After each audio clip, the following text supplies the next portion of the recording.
Hello, I'm Charles Coves, Australasia's passion provocateur. Welcome to this week's episode of the Charles Coves Show, whether you're watching on YouTube, watching on Rumble, or listening via podcast. This is episode 151 of this weekly show.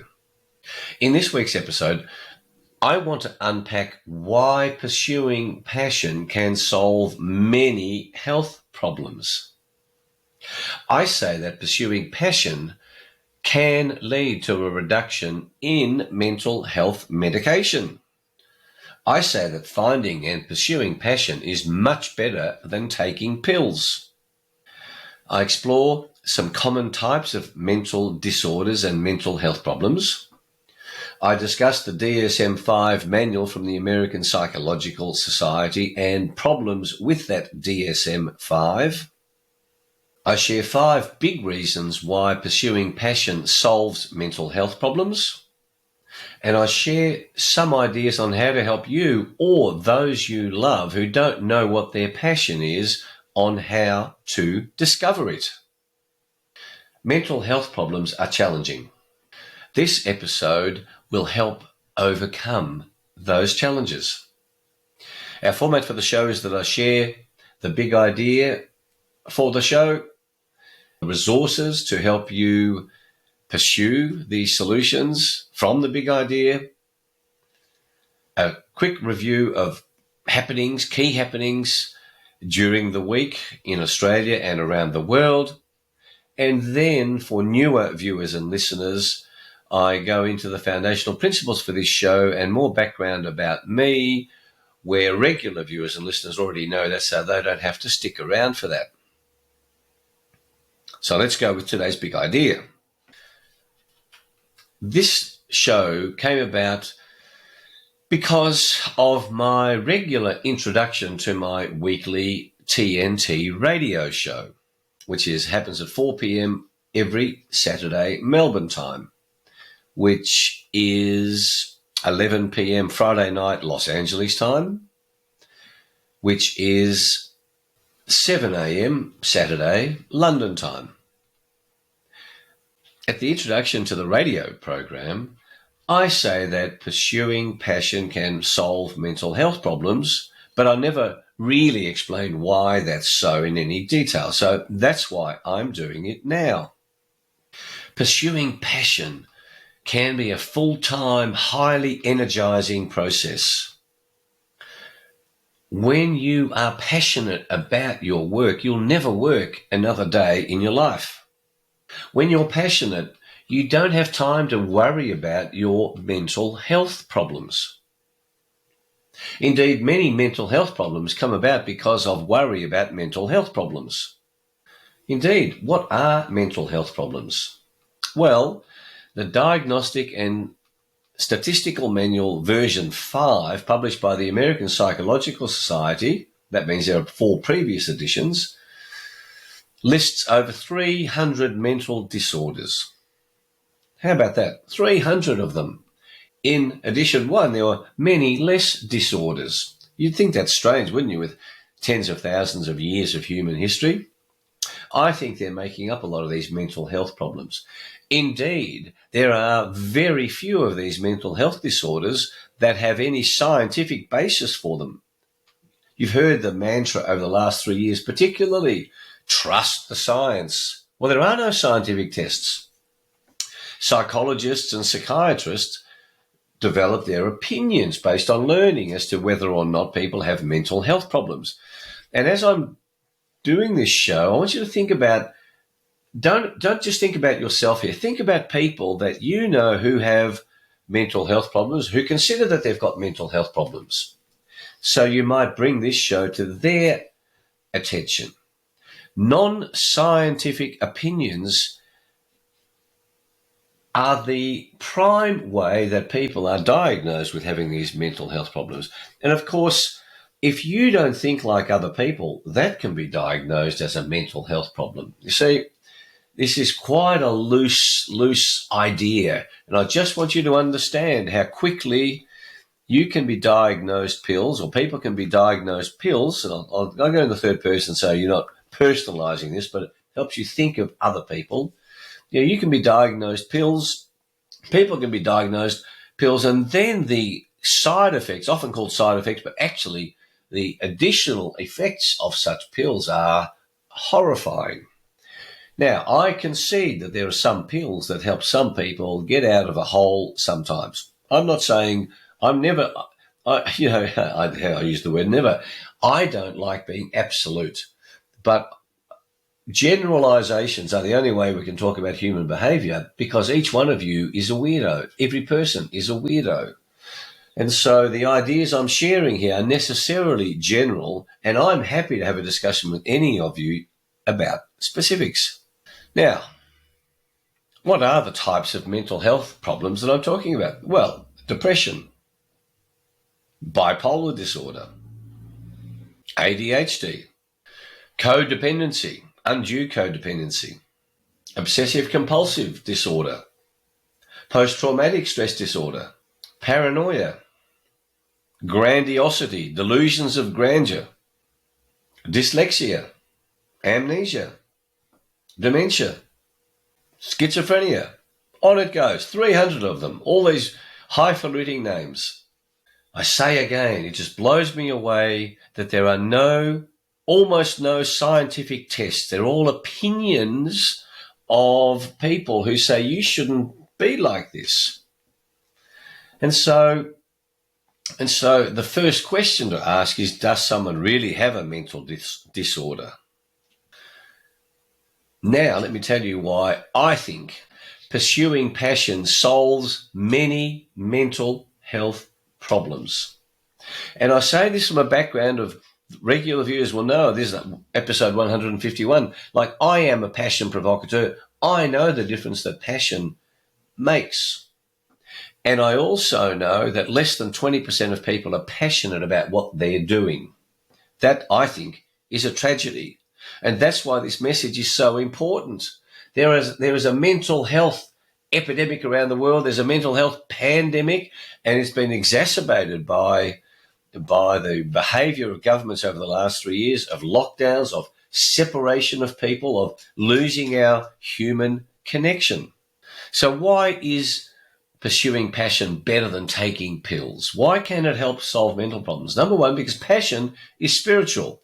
It is not a mental process, it's a spiritual process. Passion is a source of energy from your soul, from your heart, from your spirit.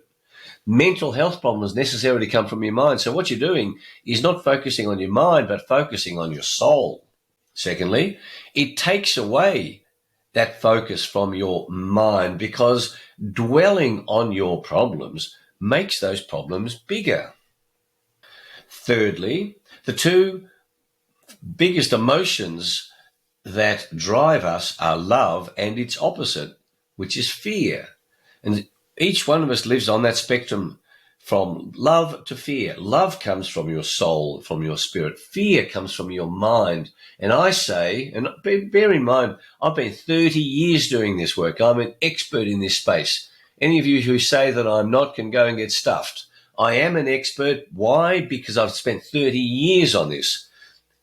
Fear is a huge, huge creator of mental health problems. And I say that governments around the world love it when their people are fearful. Why? Because they're controllable then. If you are consumed by fear, you are weak. If you are consumed by love, you are strong. Love comes from your soul. Fear comes from your mind. Focusing on your soul, on your passion, reduces your focus on your fears, on your worries, on your concerns.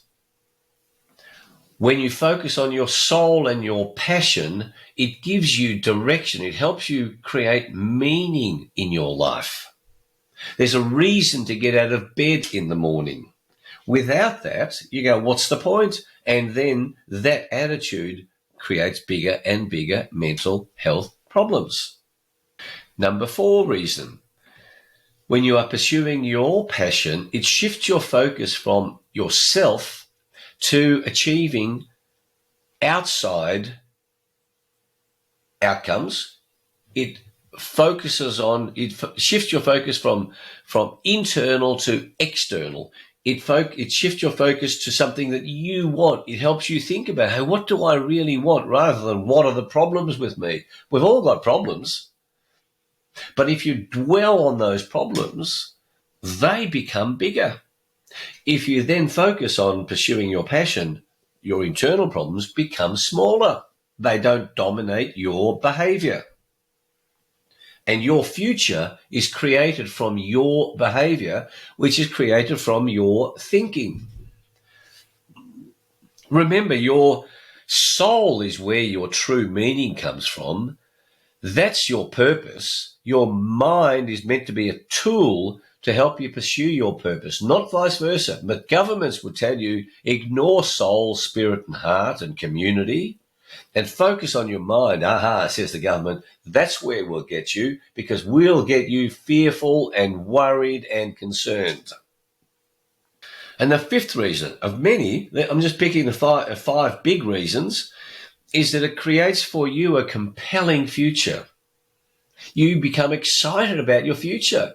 You then look into this. It becomes a magnet for you. It's compelling. Why? Because your passion comes from your soul. This is not a made-up future. This is a compelling future. It's exciting to have a compelling future. Again, it makes sure that you don't wallow in front of a TV, wasting your precious time, wasting your precious life. Now, many people don't know what their passion is. As I said, less than 20% of people are pursuing their passion, many of them because they're fearful. All right? They're scared of taking the jump. Now, it's also true that many people don't know how to find their passion, or they've sort of thought, I'm inadequate, I wouldn't be able to pursue my passion anyway. I understand all of that. That's why having a coach can help. And if you have people who need help, well, get my help.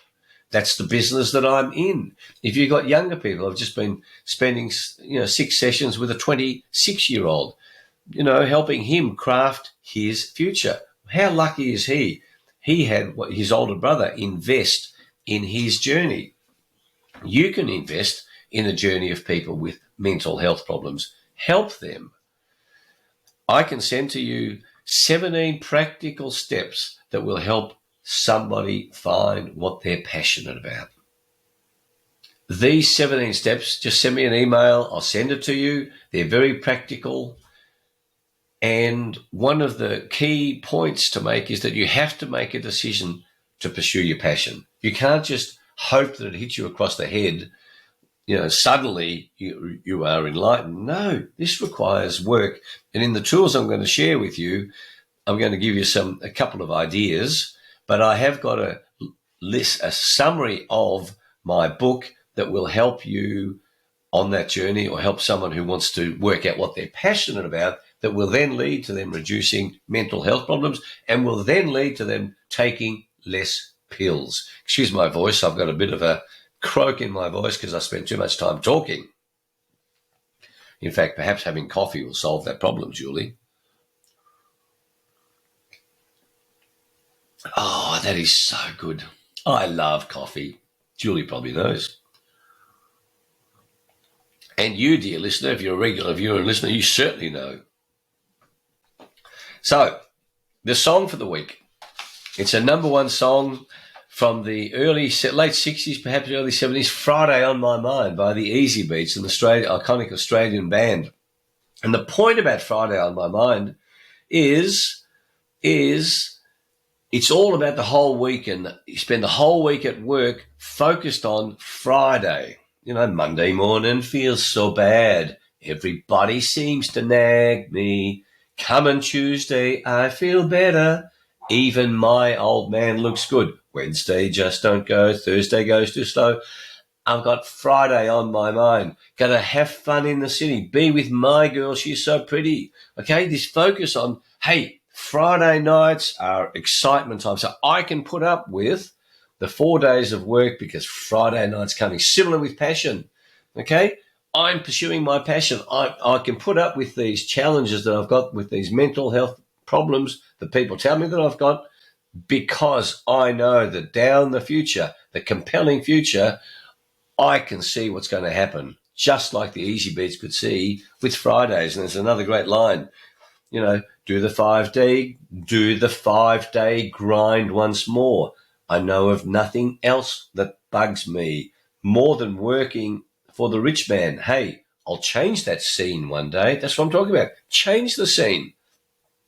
Today I might be mad. Tomorrow I'll be glad. How's that for relevant lyrics? Isn't that very clever? I love it. I'll have Friday on my mind. I'll have passion on my mind. In fact, I'll have to do some words on that. Passion on my mind. That's a good idea. Now, my book, 2 books today. Of course, what else but my 2 books? Because I keep talking about it. Passionate People Produce, my first book, and Passionate Performance, my second book. That's what you give to people who need to discover what their passion is. Read my books. My spiritual tip, meditate, but whether you got mental health problems or not, meditate on the 3 best experiences of your life.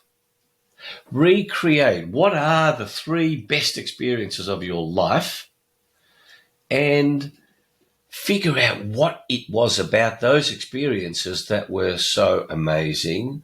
And that's a clue to where your passion lies. And if you haven't felt like that in a long while, there's a reminder for you. So meditating on that. What were the 3 best experiences of your life?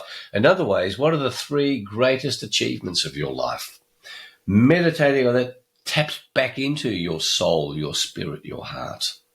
My health tip arises from my guest interviewee on my TNT radio program, the Mind Medicine program on TNTRadio.Live yesterday from when I'm recording this show.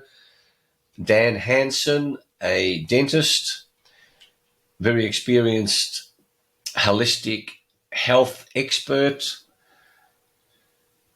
and we were, amongst other things, we were talking about the power of breathing. So the health tip is explore your breathing. And he referred to a Buteyko breathing technique, and that's Buteyko, and he referred to the Buteyko Institute website, which is buteykoinstitute.info. Take an interest in how you breathe.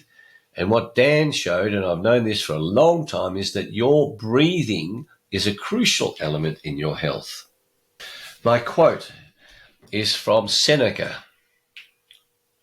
65 BC, these days called BCE, before Common Era. Seneca, a Roman philosopher, he said this: it's not because things are difficult that we do not dare. It is because we do not dare that they are difficult. I'm urging you to think about why you do not dare, why those around you do not dare. It becomes difficult when we do not dare. Life becomes difficult when we do not dare. And many times it's our self-esteem that stops us daring, because we say, who am I to dare? And my spot of humour, I love this piece of humour. Some of you might think it's politically incorrect. Good, I say. And this is the answering machine at the Mental Health Institute. Okay, I thought this is very appropriate. This is a transcript of the new answering service recently installed at the Mental Health Institute. Hello and welcome to the Mental Health Hotline. If you are obsessive compulsive, press 1 repeatedly. If you are codependent, please ask someone to press 2 for you. If you have multiple personalities, press 3, 4, 5, and 6. If you are paranoid, we know who you are and what you want. Stay on the line so we can trace your call. If you are delusional, press 7 and your call will be transferred to the mothership. If you're schizophrenic, listen carefully and a small voice will tell you which number to press. If you're manic depressive, it doesn't matter which number you press, no one will answer. If you are dyslexic, press 9696969696. If you have a nervous disorder, please fidget with the hash key until a representative comes on the line. And lastly, if you have amnesia, press 8 and state your name, address, phone number, date of birth, social security number, and your mother's maiden name. Oh, no, look, I've got to keep reading these. These are very, very, very clever. If you have bipolar disorder, please leave a message after the beep or before the beep or after the beep. Please wait for the beep.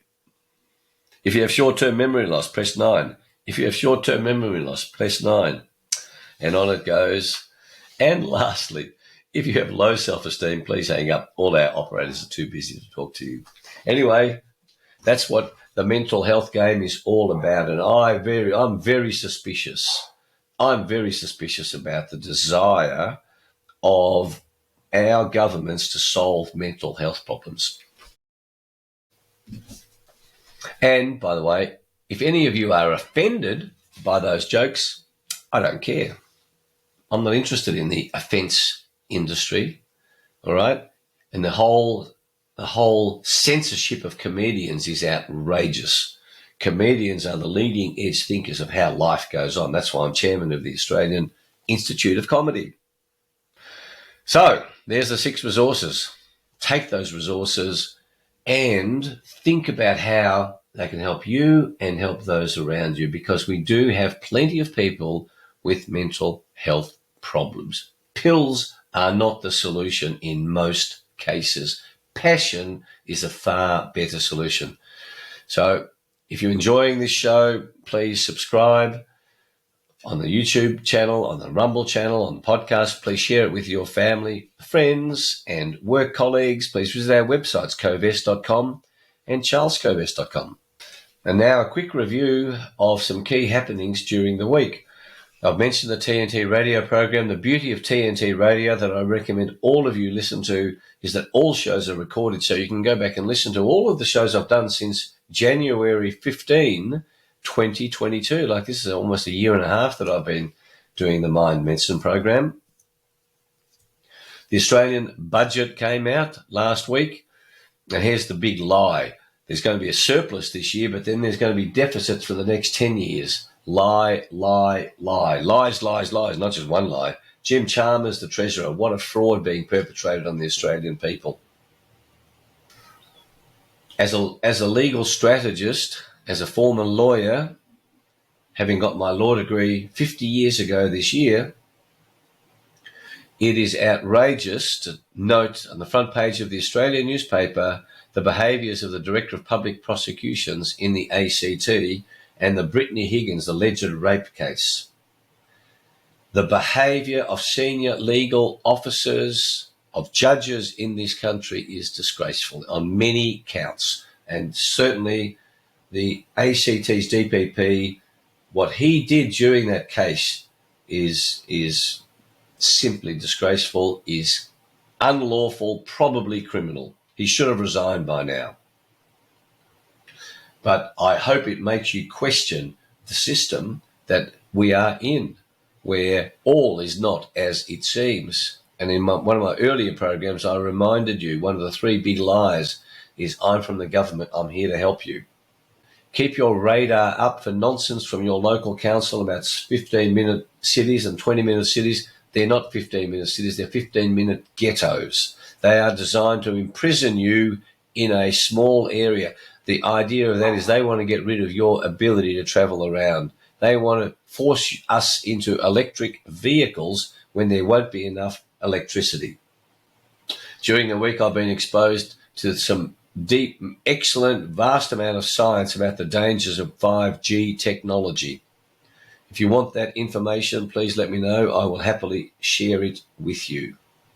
You can go to my Rumble channel, and there you will see Mark Steele presenting on these dangers. They are real, and these 5G towers are actually weapons. They are not communication satellites or communication technology.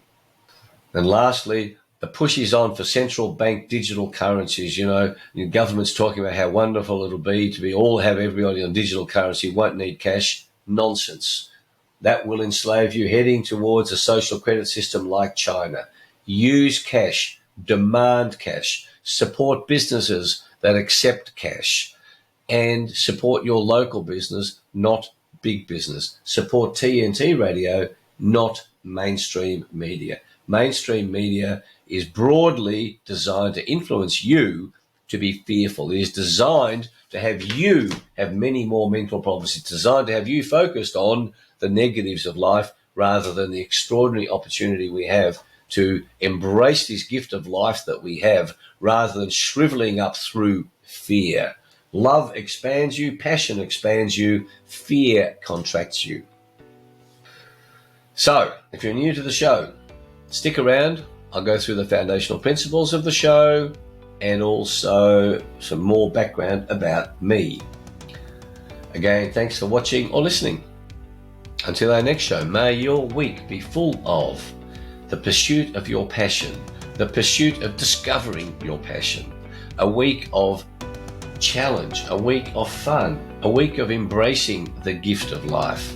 And we look forward to being with you next week for episode 152. Thanks for being here. Bye.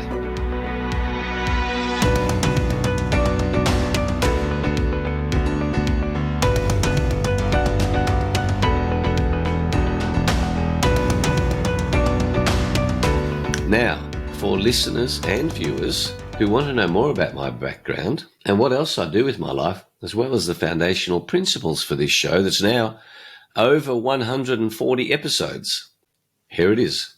Since 1993, when I left my legal career, a career that I loved, so this is now 30 years, I have inspired, motivated and provoked people to discover and pursue their passion.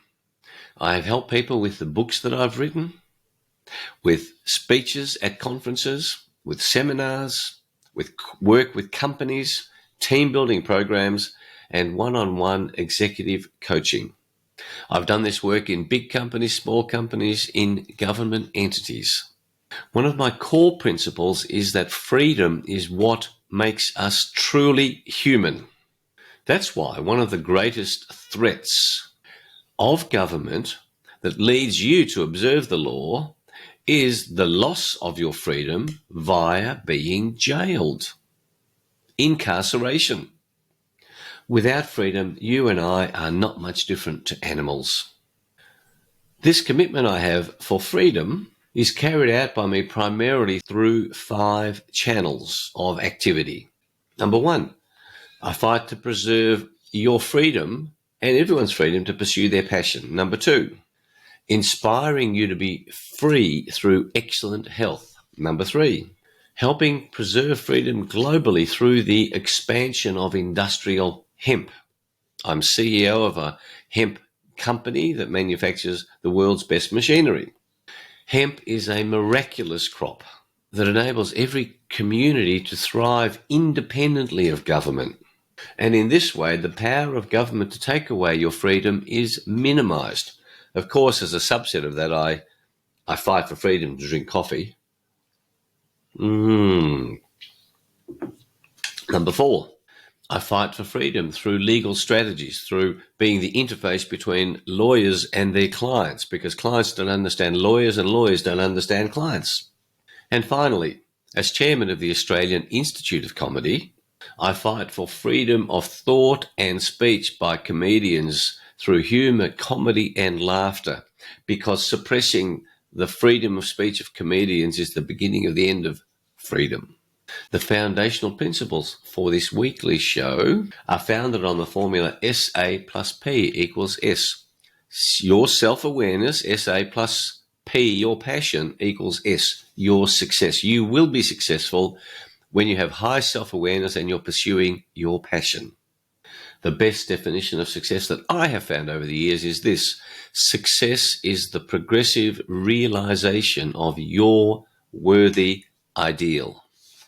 This show is also guided by Socrates' famous principle, the unexamined life is not worth living. You can see I'm wearing my red jacket. I always wear my red jacket in public presentations. Red is the color of passion. Each week I explore one big idea that can change your life. And it's just one big idea, because then there's a chance that you will remember it. If I share too many ideas, it all goes into fluff and you can't remember it, and you keep doing what you've always done. I hope to inspire you to make one small change, just one thing. When I share that big idea, I then share some practical resources. You've heard what those 6 resources are: a song, the lyrics of a song, a book, a spiritual tip, a health tip, a quote, and of course, some humor. This show is not politically correct. And I love certain addictions, including coffee and exercise and reading, and some unmentionable in polite company addictions. You can turn your mind to what you might think that might be. This show definitely subscribes to the view that we have a spiritual life. So if that offends you, don't watch, don't listen. I promise you I don't include anything in this show that I don't believe to be of value, that I don't believe to be useful. I would never accept sponsorship for a product that I didn't believe was of value. If you have any questions or suggestions, please email me at charles@coves.com. Again, thanks for listening to this last piece as well. I look forward to having you with me for future shows in the weeks and months to come. Bye.